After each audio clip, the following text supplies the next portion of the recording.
Hey there guys, gals and non-binary pals, and welcome back to another Let's Draw. This one took a long time. So what you're watching now is, by the end of it, 10 hours, well 11 hours actually, of drawing compressed and compressed and compressed and recompressed and compressed even more. So it's of my favourite character class from Diablo 3, which of course is the Demon Hunter. I mean, what's not to love about the Demon Hunter? You run around with twin automatic crossbows, you get the full auto skill, and you just wreck face. You wreck face left, right and center, and it is so much fun, and it is so good. I love Diablo, and it's kind of interesting at the moment, and one of the reasons why I started drawing this particular image was I was reading that Blizzard have kind of come out and said that there is work being done on on several new Diablo projects. Now, presumably the biggest of those is Diablo 4. Let's be honest, they're not going to create Diablo 4 in the Diablo 3 engine, so it's probably going to have its own engine, and it's going to be its own standalone thing, because otherwise they would release it as another expansion for Diablo 3. And as much as people love the Diablo series, Diablo 3, it's only the hardcore players that are still playing it, let's be honest.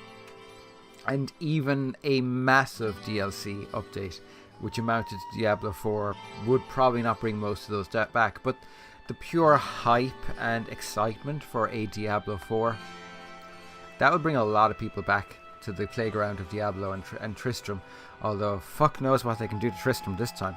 But apparently there are multiple Diablo-based projects in the pipeworks, and I actually wonder if one of them will go back to Blizzard's roots.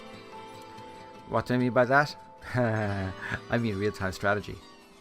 A Diablo-style real-time strategy would be very interesting, especially if they really went into the Diablo lore for it. Because if you think about it, at the end of Diablo 3, there's that huge battle, and I can't remember. I think it was Act 3, but I don't remember the name of the area. But in essence, you were fighting this, and you were helping to fight this enormous battle against Asmodon, and it was amazing. It was such a fun area. Very depressing, but fun. And a real-time strategy in that setting could work so well. I do sometimes wonder, are they going to go maybe going to ape Bethesda a little bit with Fallout Shelter? I don't know what you'd call that. Diablo, oh shit, we're all going to die, maybe. But regardless, I'm excited for multiple projects. I genuinely am hopeful for a full Diablo 2 remake and remaster in hopefully the Diablo 3 in the Diablo 3 engine, because Diablo 2 was a masterpiece. There is no getting away from it, but it has aged badly. My system is not the newest of systems, but I really struggle to run Diablo 2, the current build that you can buy and download direct from the Battle.net. I struggle to get that to run. It's the reason why I haven't finished my Diablo 2 playthrough is because I cannot get it to run stably. At least not on this system, and I don't have another system with the grunt to actually record it and run it at the same time. Well, my workstation might, but my workstation is definitely not set up for gaming, so there's that.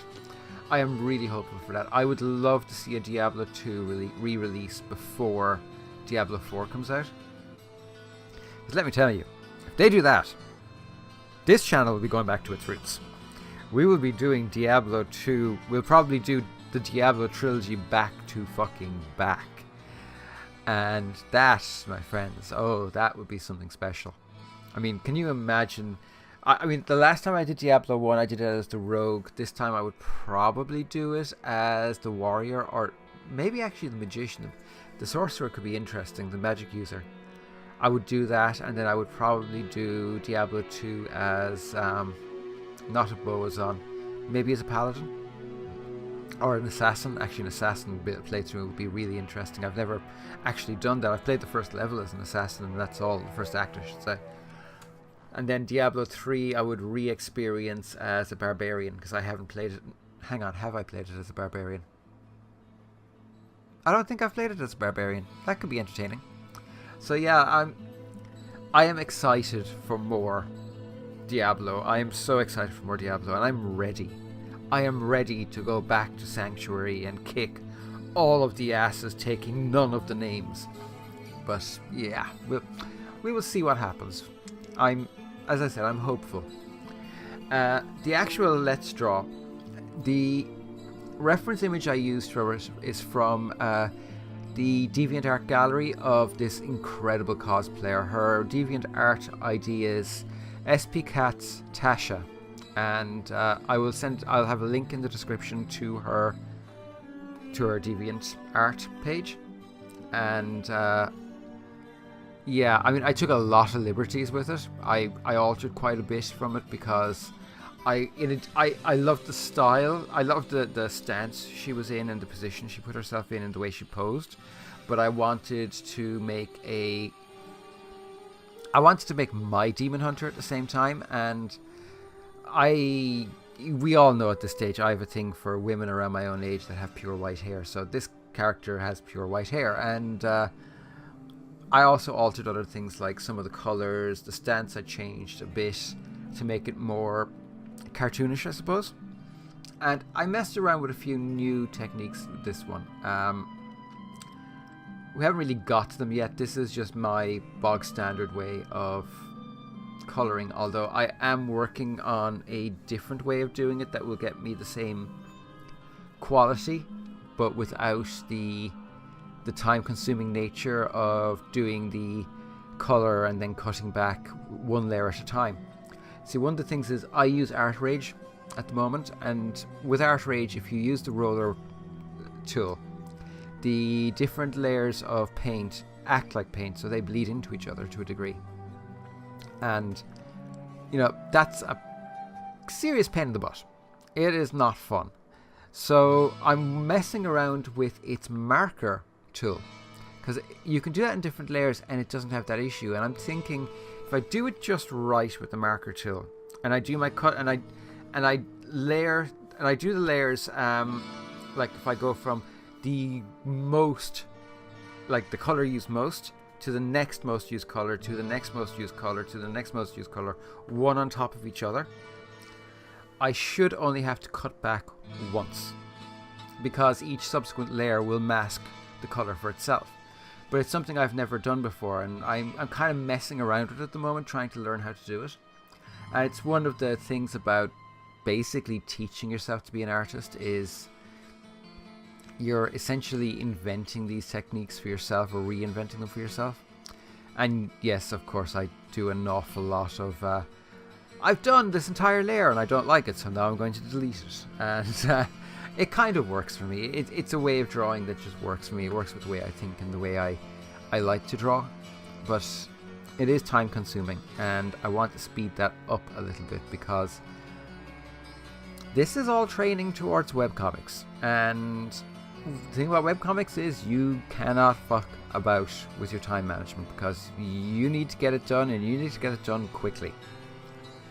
But at the same time, I don't want to sacrifice the quality of image work of line work and just general image work that I've been building up over the last few months. So at this point, it's all about developing faster techniques for color and faster techniques for shading, and getting quicker at doing things like hands and lips and noses. And also, the other thing which my friend Leah has pointed out is, you know, developing my own style. Because it's one thing to just, you know, go, oh, well, this is just how I draw, and, you know, it's one thing to just go, oh, I'm going to ape this particular style. That's nice and all, but much better to have your own style and develop your own style.